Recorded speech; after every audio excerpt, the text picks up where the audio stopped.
Hi, welcome. I'm really excited to have today Sonja join us. So, she's a renowned musician, creative expression coach, somatics, and a vocal instructor. So, we're going to be talking today about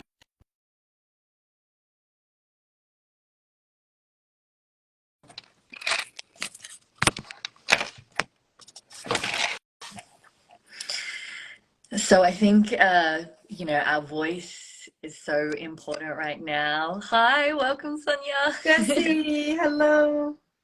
So I was just introducing you to everyone. So you're internationally acclaimed musician, producer, so many different kind of journeys around the world, and your music has touched so many people. So I'm so Thank grateful to you. have you join us today.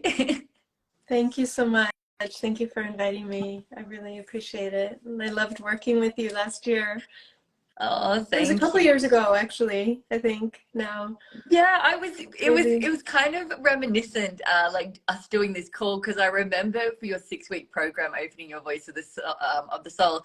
For me, it was the same time. It was like Thursday, 11 a.m. And I remember, and I felt like, oh, I'm seeing Sonia again when we did the Nice. teaching course. So I think it was was it last year or the year before?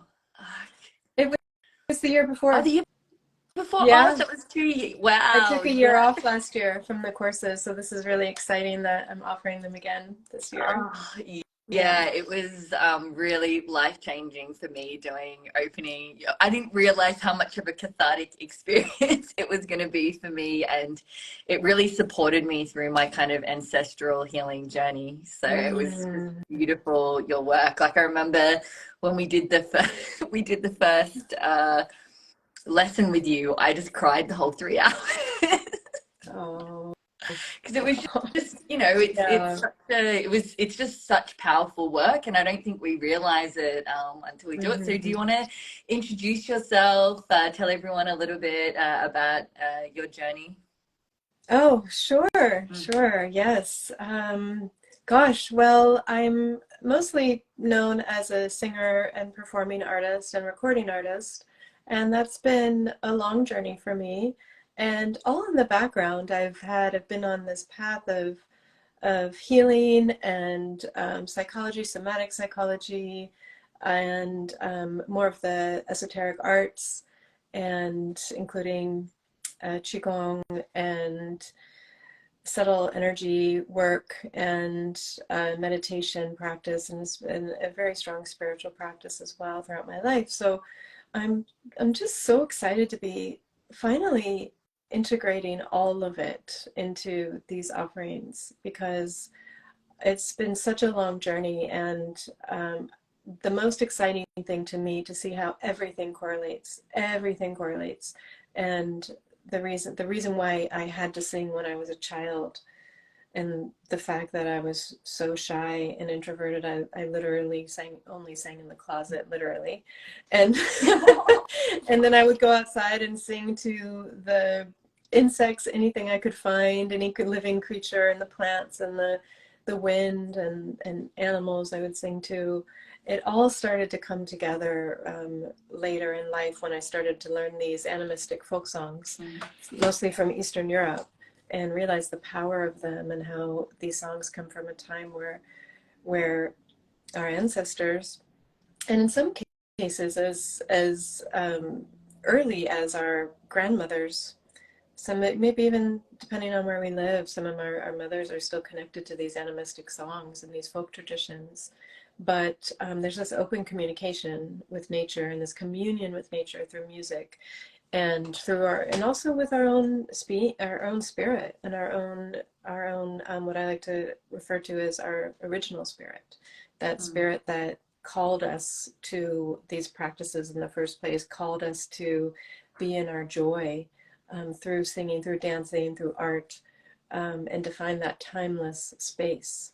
And that's what I feel like we all strive for, right? I know for Yeah. myself as a performer, I'm always wanting that moment of timelessness on stage and to be fully connected. And that's why I do everything I do. So I'm really really passionate about sharing everything I've learned and finding the correlations, especially the therapeutics around singing, because I always knew it was my lifeline. Literally, I knew that this was this deep breathing, this feeling I would get when I would sing. I literally felt like it was keeping me alive in my childhood. And now I'm realizing the more I research, the deeper I go into the neuroscience of it all, it's all explained. And it's so exciting. And there's a lot of information now out around it, around the vagus nerve and how that is really the key to a lot of our regulation and healing. And so, and also with polyvagal theory and all of these trainings and somatic trainings that I've gone through, being able to offer specific voice work with it is key, because the vagus nerve is it goes from the brainstem through all of the pharyngeal and the laryngeal branches, down through our rest and digest organs, all the way through our gut, through our intuition center, into our womb, into our pelvic floor. And so this is really tapping into not only our powers of creation, but also the key to regulating our system for optimal health and well-being through the breath and through the voice. Yeah. So And yeah, I that's think somebody, as you were talking, mentioned, yeah, Sonja, you're such a beautiful sacred space holder and mentor. And that's what I really loved about your work. Yeah, someone put in the comments as you were saying, and is it the somatics as well? It's not just, you know, with our voice. It's like, you know, it's really like kind of the movement with it to regulate our system. And yeah, I didn't even realize like accessing my voice with that movement is such an emotional kind of spiritual experience. yes, it truly is. And I've worked with a lot of artists, a lot of dancers, athletes, and high performance people. And it's really interesting that the voice is often the last frontier in a way of really exploring this freedom. And I find that to be interesting, because I feel like it's also the most vulnerable, and it's the most transparent, because we can't hide with our voice. And I think that's why a lot of apprehensions come up, or maybe, well, there's so many reasons for it. We've all been told to be quiet. We're rewarded to be quiet, especially women as children. Oh, you were so good. You were so quiet. And that's because of the authority figures, whatever, in that space. They want their nervous systems to be regulated, and maybe the loud noise of children dysregulates their nervous system. So then on and on it goes. It's like, shut up, be quiet, And then I've worked with so many people who've come to me and said, there's this one moment where I was told to be quiet in the choir. I was told to stop crying. I was told I didn't have a good voice, and then they never sing again. And it's just such a precious gift that we have of the creative power of our voice. It's so powerful, and it's connected with our creative center, our sexual centers. It's created with our power to create. In the beginning there was the verb, and the in all religious and spiritual traditions, it always starts with sound, even before light, and we have that in our bodies. So this, I think, intuitively we remember this and we know, and that's why it's easy to just really not go there, to let it sometimes it can feel too powerful, too scary.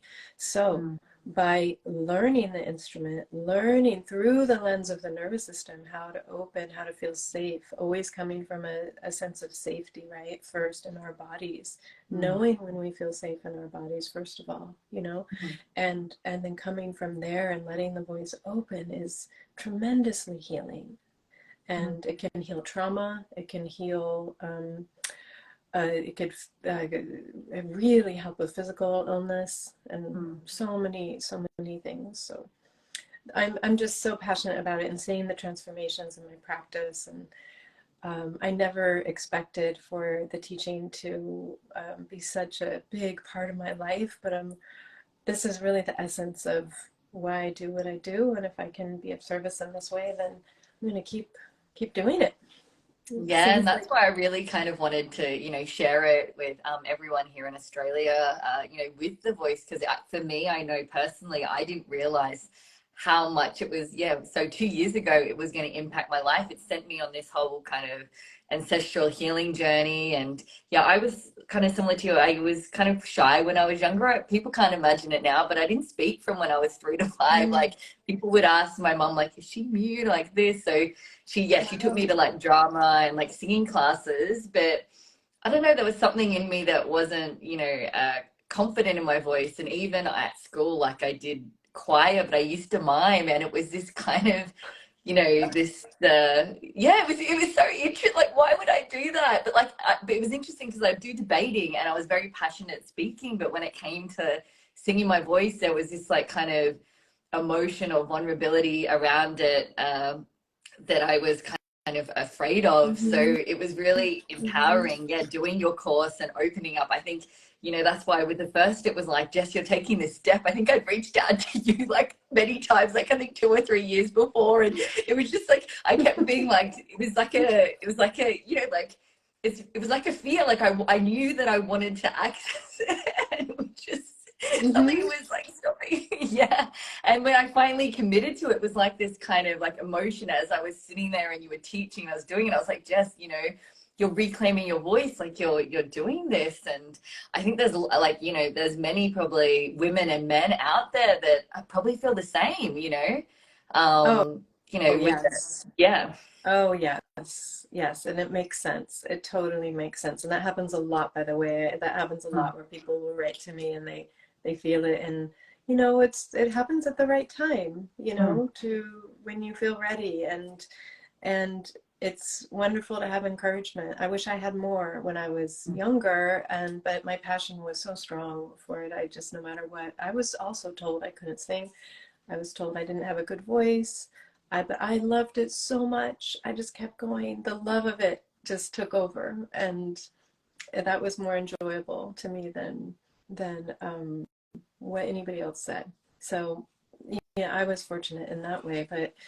But it's true for all of us that if we have that passion and that desire, if you have that desire, that real desire in your heart to open, and if you tune into your body and into a lot of people come to me and say their throat chakra is mm, blocked, and I see that as like an intuitive sense of, yeah, I there's a shutting down here. This is my mm, voice. This is my truth comes through here. mm, This is the halfway point between my spirit, my mind, and my heart, and it's also connected to my womb. So here's the essence of who I am in a vibration that creates. So there's all of that, and then there's also the practicality of it. Of the voice is invisible, mm, right? And as far as singing, this is an invisible instrument. mm. So just that in itself, like maybe in your case, it was just a matter of getting to know your instrument Yeah. in that way,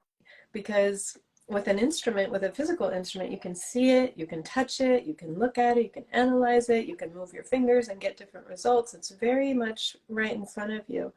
And if something's off about it, it's, you can just tune it up physically, and there it is, it's all in tune. Mm, For the voice, we rely on our imagination, our visualizations, to see the voice, which is the magic of it. It's incredibly magical that, when I work with people, if you visualize something, it can happen. And mm, so we're using it, and it gives way to a kind of synesthesia where you can train to see sound. mm, And I think that's an incredibly magical byproduct of being a singer, because you have to rely on that. You have to rely on your mind's eye. And even if you're not a visual person, it comes in time. It does come in time the more you practice it. So, and also just realizing that we have this musculature, we're essentially like this tube of air, and the breath and the musculature, the physiology of our body, mm, that's the instrument of our voice. Our spirit mm, carries through that. But when we learn that, when we learn what it is, what does it feel like when our larynx is dropped? What does our diaphragm feel like when it feels flexible yet strong at the same time? I mean, there's all of these somatic sensations that not only are needed for really great vocal technique, they also provide a foundation to feel really good in your body and to have this sense of Oh yeah, I'm strong in my core. I feel like no matter what, I've got me. I'm here and I feel relaxed, I feel open. And then what I'm very excited about is really going deeper into the nervous system with people and helping them see about how you can track your own states. Because we Mm, need the sympathetic and we need the parasympathetic responses, even with singing. But mm, to be able to really see through the lens of the nervous system and to mm, be able to approach it from there, because really this very ancient part of our brain that's really just here to keep us alive and mm, survival, that's where a lot of our tension can come from, and that's all unconscious. So rather than mm, trying to fight that with like technique, okay, this is the right thing to do, mm, um, why not get underneath it? mm, Why not really understand those ancient, more the more of the like, actually the reptilian brain mm, that's really just processes the threat responses, and really understanding it. How does that work in your body? What does mm, that feel like in your body? And what if I can track that? What if I can just gently start to encourage more of a parasympathetic response and use the sympathetic for a way that will actually help my singing? mm, So this is really exciting work. mm. It's rare, I think, with trainings. Yeah. It's more coming from a lens of neuroscience and Mm, physiotherapy and all of that. mm, Um, but I find that it's pretty miraculous. And then not only are you learning really great vocal technique, you're also healing your nervous system. You're healing the yeah. operations of your body through your nervous system. So it's yeah, I just think it's the most incredible study and process that I've come Oh, across. definitely. Definitely. I agree with you. And I remember like when we had the group container and I remember sharing with the group that yeah, when with my voice I used to lose it a lot when I was younger. And when I look back and reflecting and after I learned some techniques with you, I realized it was my nervous system. I look back at those times when I lost my voice and what was it? What was I going through at that time? And Mm-hmm. it's just I can understand the link of it is like you're losing your voice Yes. because your nervous system is under under stress and it's your body's talking to you, but we think, oh, we don't realize, we're like, oh, I must have, but it's our environment that around us and what we're going Mm-hmm. through. So even those little techniques, I remember you were going through different sounds for different parts of your energy Mm-hmm. centers, and that's something that I always kind of like remember and I come back to. And it was like I don't think I've said this to you in person. I actually had a few friends after I did, and even my mum say after I did the course, they're like, your voice changed. You sound different. You sound more confident, that your voice is, coming from like your heart. Like it totally had shifted. So it was really, thank you. Beautiful. I love it. I love hearing that. Thank you. Yes. It works. It really is incredibly effective, and the body wants this. Mm, So that's the good news, is I find that muscle memory kicks in really quickly because it's mm. enjoying the experience of Yeah. feeling relaxed and feeling open. So yes, that's wonderful. That's really wonderful. And yes, it's just basically really, there's so much of it is about listening too, Mm, and going into a receptive place. When you were talking about how your voice would disappear when you were younger, mm, um, I had an experience early on with my training when mm, I was about 20 or 19, and I had a prenodal condition where I was told by the doctor I couldn't speak for a month to avoid surgery. I mm, had just constant pain in my voice, and mm, because I didn't have musical training as a child, I just launched right into it as soon as I could. mm, And it ended up being a lot of pressure that I put on myself and a mm, lot of pressure from the outside. And then instruction like, okay, you're a soprano, so you're supposed to sound like this. You need to project across the room. It was all very um, young, and it mm. was in Taoist sense, it would be like that kind of outward Yeah. movement. And it never really sat right with me because it felt very yin, like the process mm, of opening, just being a channel, literally being a vessel, mm, and really emptying out, like, as because we are instruments, and mm, just like a beautifully made instrument, like the best luthiers that make instruments, it's about how well the instrument is carved out on the inside, mm, not how hard you play it on the outside. It's mm, about creating space for that resonance to reverberate outward. And then the player, the instrumentalist, can play very delicately, and it's this beautiful reverberation that just naturally comes out. So mm, isn't that the same for us? I feel like mm, it is. You know, it's about creating that space. And this is also why I can incorporate Qigong, because it's really out of everything I've practiced. It has the most correlations to me is around, you know, opening up and moving energy. mm, And I find like it's a beautiful way to practice the voice, is to incorporate the movements as well. And the kinesthetic movements also really help with the voice and expression and all of that. So yeah, I think that you were mentioning around the environment, you know, sometimes our environment puts a lot of pressure on us and the voice will collapse and close mm, down, you know, and it always makes sense that mm, when we start to look through the lens of our nervous system, it all makes mm, sense. And then we can take the blame out of things, you know, as far as like shutting down, as far as our reactivity. You know, this is our ancient brain trying to protect us, that's older than any other part of us. So we mm, can't fight this. This is how it's all about befriending the nervous system and befriending it, knowing it, and learning how to work with it, and then learning how to regulate with it. And this helps with our relationships, it helps with mm, everything.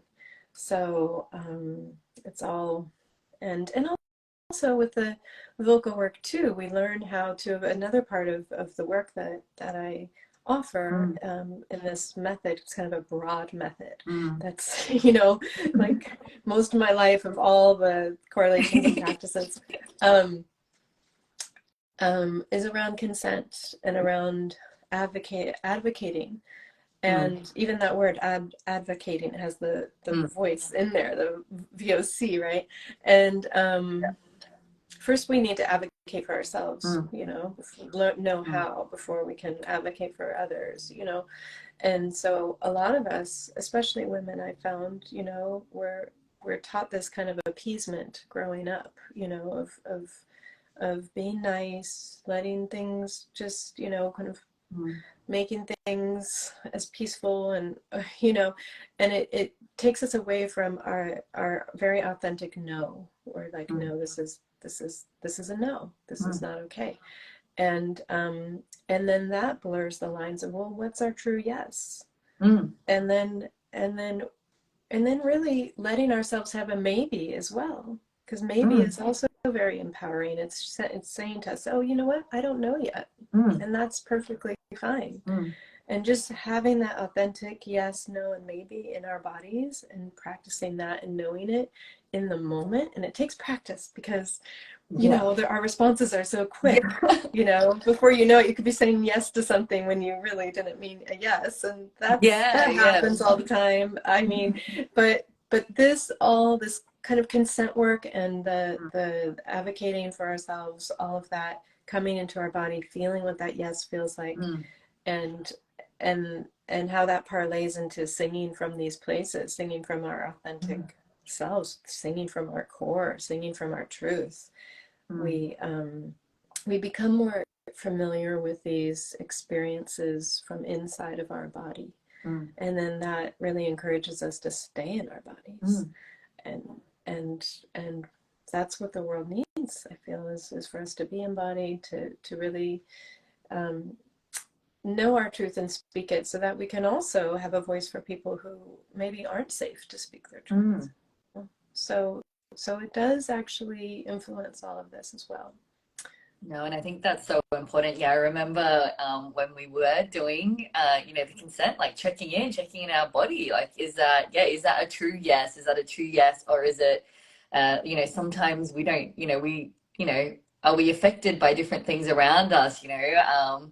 Because it's so hard in this day and age. Like, there's so much distraction, there's so many things. So it's really hard to be Hmm. like, well, what is my truth? What is the truth that I feel that aligns, that comes, you know, from my heart? And what is that true voice? And like what you said, it's so important, you know, once you find that voice within yourself, yeah, being able to speak up for those that maybe, you know, are not safe to have that voice right now. Yes, Mm. yes.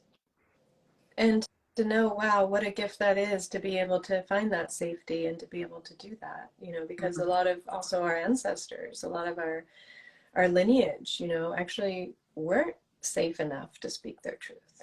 So I'm not of the voice to say, oh, this is just about speaking your truth all the time and it's all just express yourself no matter what. I mean, Mm.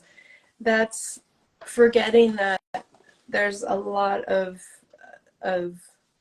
groups in this modern society who still aren't safe enough to speak their truth, and even ourselves, um, who are might be in a more privileged place, we have moments too where it's not safe to speak our truth. Mm.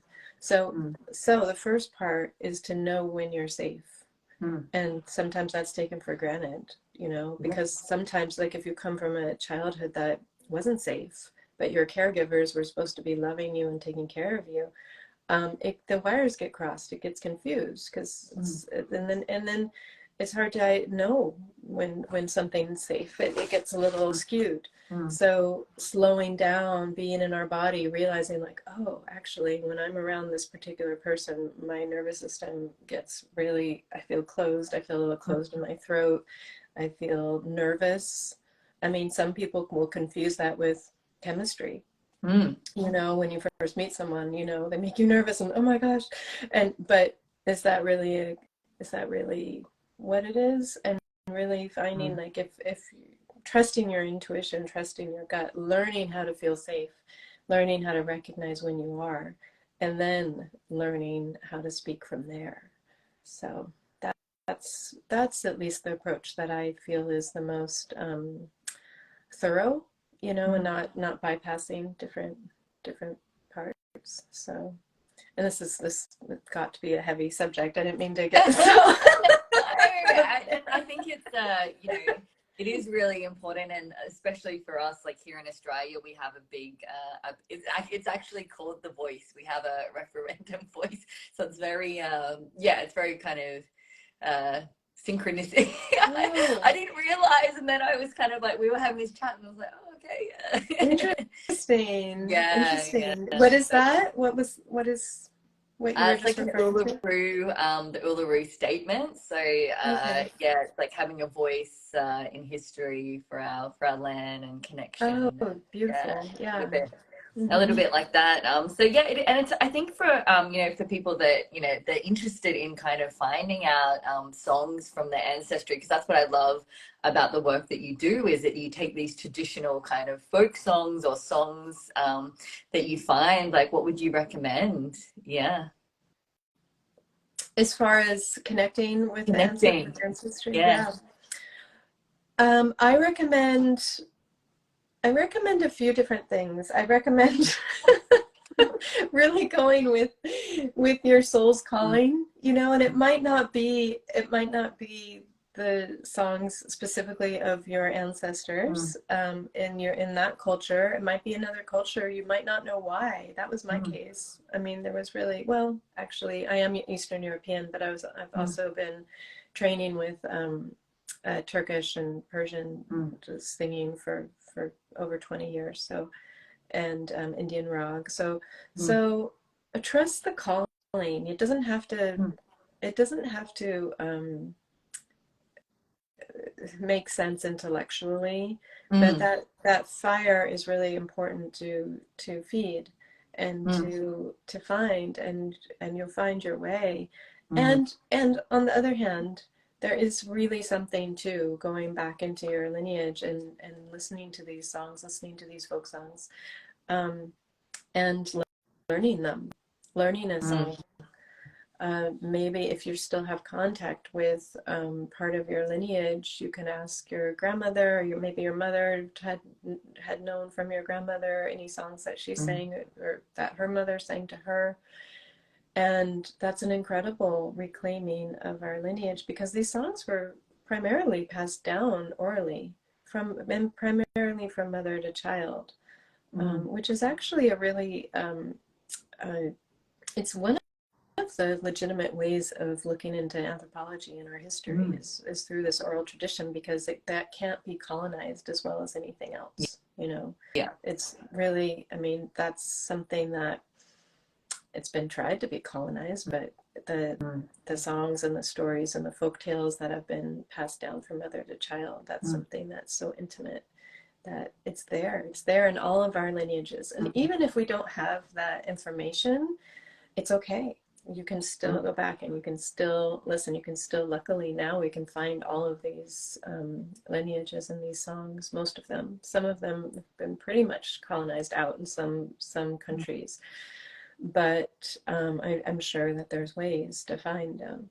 And so, and to know that even if you took my course and we focus more on the Eastern European songs, to know that, well, you know, if your heritage came from South America or Africa, or it's the same process. It's really the same process. And so I encourage you to go into those songs as well. And to know that we're tapping into these animistic roots. And these animistic roots are all connected. They're the same stories, you know? Yeah, like, well, I remember like discovering, I think, your music, and that's how I discovered you, was a couple of years ago. I was like holding a poetic, like a Celtic poetic of lights, and one of your songs was on a playlist, and that's how I first discovered you. Yeah. And Nice, then, you know, yeah. obviously like started following you, and your music was, it was really kind of healing, you know, for me, what I was going through at that time, and connecting back. So it's so interesting how it can just transcend like genres sometimes, like a song or music. Have you found that in some of your work? Oh, yeah. Yes. Yes, completely. Yeah. Yes, and it's such a beautiful path too. Yeah. It's like when you follow that stream, where it takes you in the world and the people that you meet and how doors open up, and it's Yeah. just been it's such a blessing. And I feel like, as hard as it is to be a musician in these times, and in a lot of times, you know, it's not necessarily supported as much as other things. There's something, it's a spirit that does protect you, and I feel like she's always there for you. And it's sort of like, we can go through hard times, but we always have that, and those doors open. And especially around these specific lineage songs and folk traditions, you'll find that throughout the world there's these people who feel the same way. And eventually, if you keep following that, you're going to meet people, and wherever you travel, there's going to be someone there that will open the door for you. Yeah. And that's what I've discovered, you know, like here in Australia, the song lines are so important, and the people that have come into my life on this, you know, like, yeah, similar kind of vibrations or spirits and songs that you know, unite the world. You know, it Yes. doesn't, yeah, you come in and you find them, and you understand. So what I really loved as well with some of your work, you were talking about creative expression. So do you want to expand a little bit about that? Like, you know, through your workshops and the different work you do? Yeah. Creative expression. Yes. Well, I would just say for now that it really starts by allowing yourself be an expressive mammal, really, and to know that we're mammals, and all mammals make weird sounds. All Yeah. mammals make sounds. And that's our birthright. That's our birthright. And so to allow ourselves to just make sound and to use the voice and to be expressive with and just be playful, and let the voice just start to meander. And humming is really great for that. And if anybody's on or listening to this has worked with me, you know how much I love humming. For so many reasons, but it's also kind of the gateway to singing, where and it's very therapeutic for the vocal cords. It's very therapeutic for the nervous system. It's a very parasympathetic activity, and also it gives you, you don't even have to sing, you're humming. And so and noticing the effect. And this is the important thing, and I keep emphasizing this more and more as I continue with my teaching, is this way of noticing how each practice, each drill, each exercise, how it affects you. How do you feel different after you do it? Because we can just go, okay, I did that, did that, did that. If we're not bringing that awareness back to seeing these subtle shifts, then often we won't be as motivated to continue. But if we also allow this awareness of, really, there's a part of us that's always just an observance, and that's a beautiful skill to practice anyway, is that awareness. But we start to realize, oh, this subtle shift, you know, when I do this a certain way and I feel my larynx drop, I notice that my belly unwinds a little bit, and I feel a little bit more relaxed, and I feel a little bit also more awake and relaxed at the same time. So it's just taking that extra moment to pay attention, really, you know, and then that motivates us to keep going, and it's this virtuous cycle that continues. So that's what I would say for now, is just playing with it, allowing yourself to sound whatever way. There's no room here for that inner critic, for that critical mind being like, oh, that's good, that's good, that's bad, that's this, that's that, this isn't the part of the brain that we're working with at all. In fact, no, this is about really bringing in your inner child, letting your child play, and that playfulness and that curiosity is the approach that I find gives the most rewards in our life, and also the most benefits and the most momentum, you know.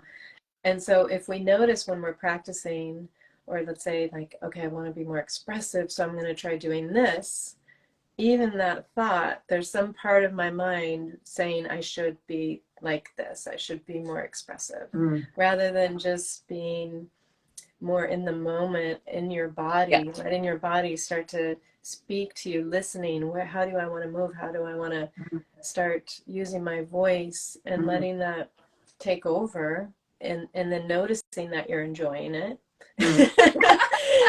And then before you know it, you might be doing it the next day, and the next day, and the next day. Yeah. You know, this is part of that, like feeding that, and what's underneath that, the more ancient parts of ourselves, and bringing in these new habits. So I think starting from there is great. And then if you want to get more serious about music and singing and being an expressive artist, you have that as a foundation. And then you're going to have so much more fun doing it, rather than approaching it like, oh, I should be like this. And believe me, like from experience, I was there for a long time. I was so self-critical, so perfectionistic, and it wasn't fun. It wasn't fun, you know? And so it took me a long time to learn this one. And I'm so glad finally I did. And I'm just, and some of my students have helped me see this too, because some people are more naturally playful, more naturally just open and expressive. So I learned from them too. You know? Yeah. And I think it's so important, just like intuitively. And I think that is like the biggest freedom, when you can, you know, like my parents always joke, like, oh, Jess is howling at the mood again. And one of my friends that know is just like, sometimes the most freeing thing is like, okay, I'm on the beach, there's no one around, I'm just going to howl, or whatever noise. Yeah, definitely. Or I'm like, you know, there's a lot of stuff. It's like how you were talking about that energy, you know, is emotion coming through, or scream, or like go somewhere and just like let out that sound, and not even be that critic of what's coming out, is the most powerful and freeing kind of thing that we can do, but we don't allow ourselves to do it much. I love it. I love that you do it, and it's true. It's true. And then, you know, also in the courses, I help to show you like ways you can actually use the voice for catharsis without actually hurting yourself too, which is a good skill, you know, where you can really belt it out without strain and being hoarse for days afterwards. So yeah, and to have a real catharsis from your gut, from the core, and let it come out from there. So that's great. And then also just, making little animal sounds, making like singing back to the birds and exploring sounds that you might not usually make. One exercise, I just heard of this. I wasn't practicing this before, but I think it's a good one, is just to go through the alphabet, like the A, B, C, D, D, D, D, and just like, yeah. Uh, The point is to try new things, to try new things. And that's part of my love of language, is being able to explore different languages, and like, what does this sound like in my mouth, and what does it's really, I love it. I just love it. It's so fascinating to me to use different parts of my the phonation center too, and to explore language in that way. So that helps keep our brain young too. So, and I've had a few people ask me about, so you're doing a mini retreat this weekend. So do you want to explain a little bit more about it? Sure, yes. It's actually my favorite retreat. It's the vocal therapeutics retreat. So this goes deep into the nervous system regulation work, a little into polyvagal. So polyvagal has become very popular, I think, the past few years. Because I think it's really needed, this nervous system regulation. And that said, I use it as a model. I don't use it as like, this is the foolproof way that to navigate the nervous system. I think it's a developing model, and there are other models too to work with, that we do work with. But I like it because it really connects the dots between social behavior, relationships, and our nervous system, and our survival instincts, and I think that's really important to understand. And it also is that gateway into understanding these motor functions that control tension in our body without us being choosing that or being aware of it. A lot of the tension we might find isn't something we've chosen.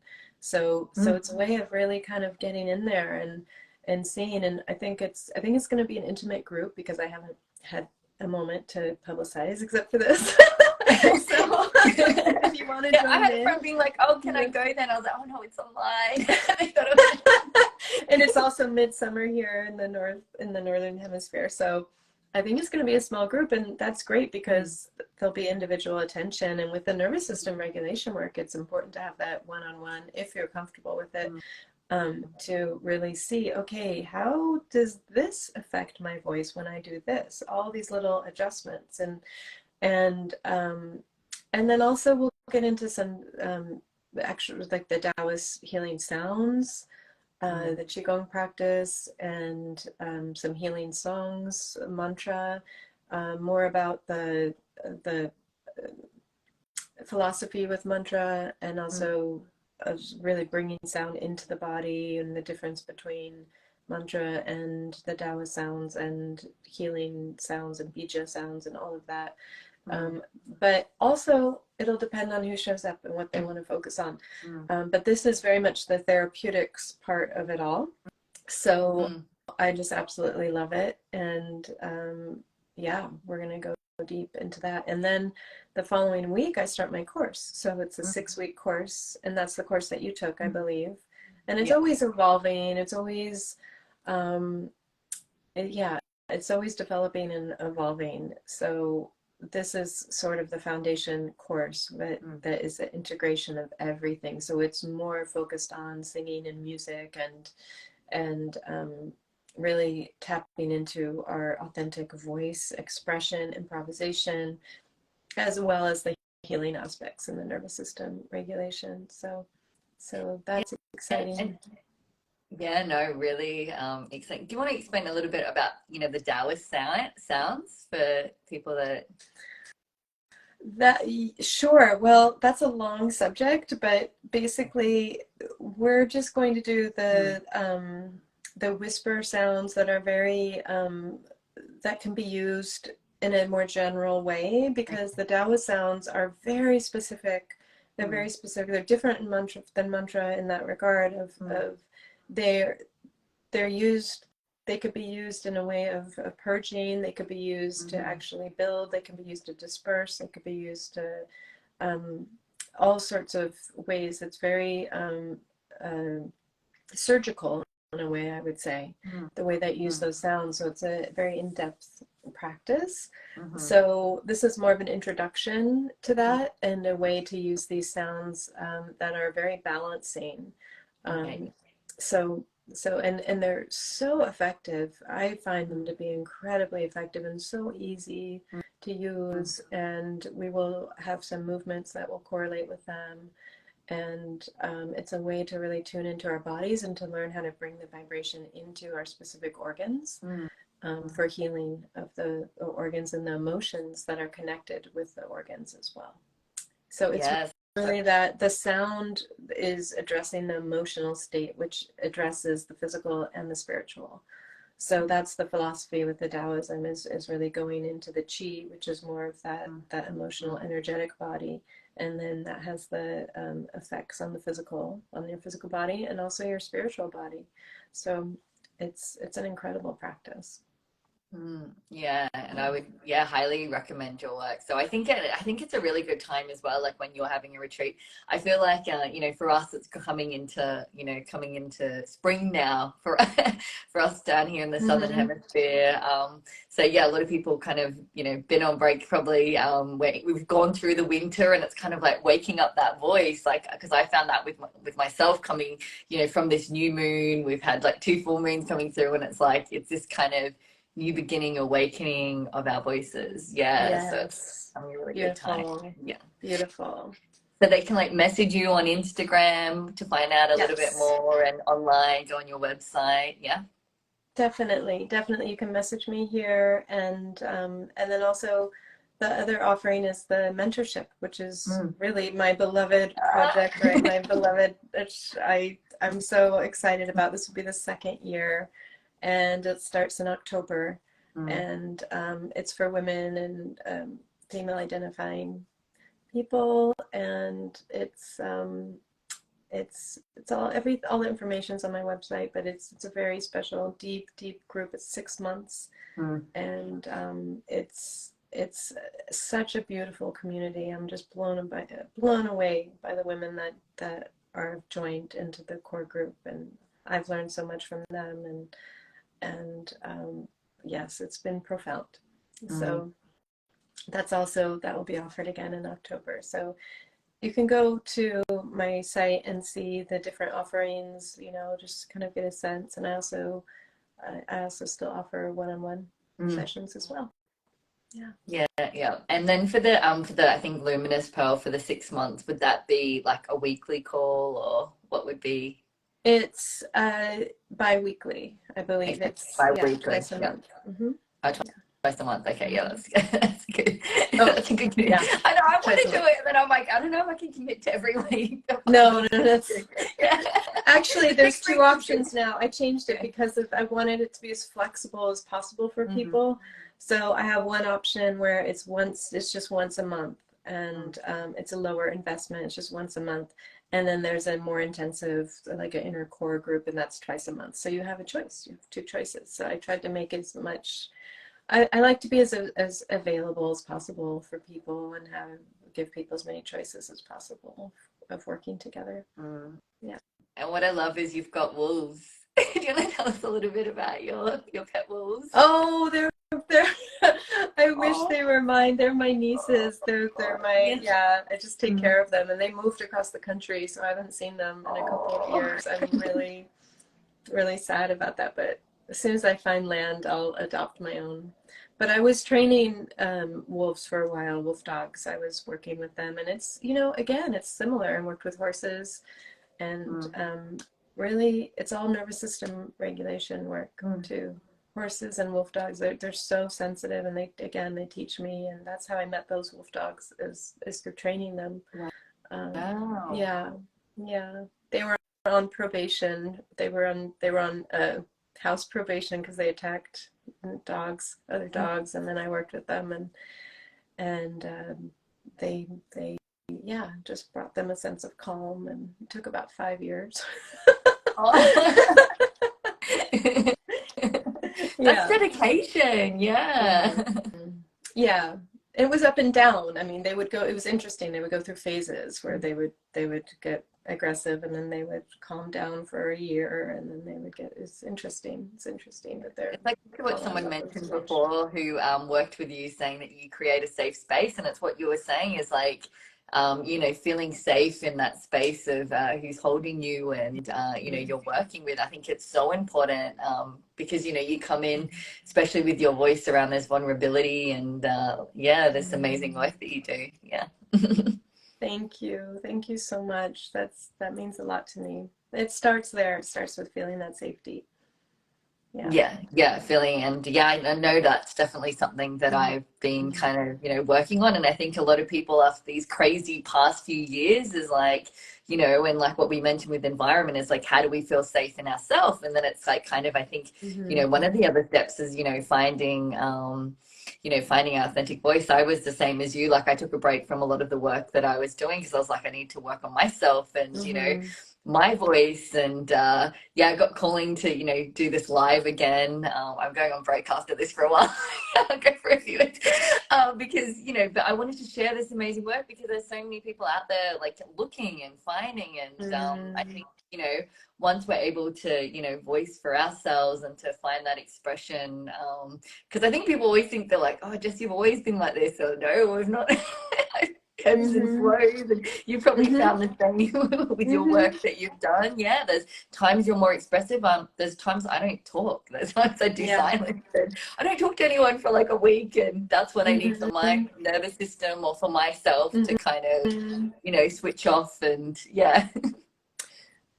Exactly. And to just know to let that be okay. Mm, To let that be okay. I mean, we're really life is in spirals. That's the natural way of mm, things. And it's mm, this industrialization of life, of like putting things like it has to be on this narrow linear trajectory, and that's not how our life paths go. We all know that. mm, Um, and then yeah, just realizing, and I think that what I found a lot of comfort in the way that I offer the classes of I just say up front that I'm never going to put you on the spot to saying you don't even have to be on camera, and I explain all of that and why, mm, and I feel like that's really helped people feel more comfortable, mm. and then gently, when they start to feel more safe, they can come on camera, or, and there's no judgment, no expectation there. But of course, the more we show up, the more we receive. But it's just to really honor where you're at and to know where you're at. And if you feel more like just receptive, turning the camera off, that's perfectly fine. Yeah. So Yeah, and it's yeah. for everyone. Like I did find, like I remember I was a bit like, oh, but I'm, like in all the doubts in my head, oh, I'm not a singer, and like there were so many Mm-hmm. amazing like singers and this, but it actually gave me confidence, being like, I feel safe to express my voice, and now I think it's given me confidence, even within myself, like playing my drum and having my voice, because I think a lot of people think doing this work with your voice, oh, I have to be a singer, I have to do this. It's when you say it's just open to everyone that wants to Mm-hmm. explore and yeah, Definitely, regulate their definitely. system. Yeah, yeah. That's my Oh, passion thank too, is working with people who haven't really explored their voice yet, and just feel that little bit of a calling, to yeah. embrace that. Hmm. Yeah, exactly. And it's like what you said, it's yeah, that kind of spiral of everything comes, when it is, and Hmm. different kind of ways. But no, thank you so much for coming on today and sharing everything. um, yeah, if you want to, I can put in the link for your Instagram, and yeah, if anyone has any questions, feel free to ask Sonia. A few people have been kind of writing, this is a really interesting chat.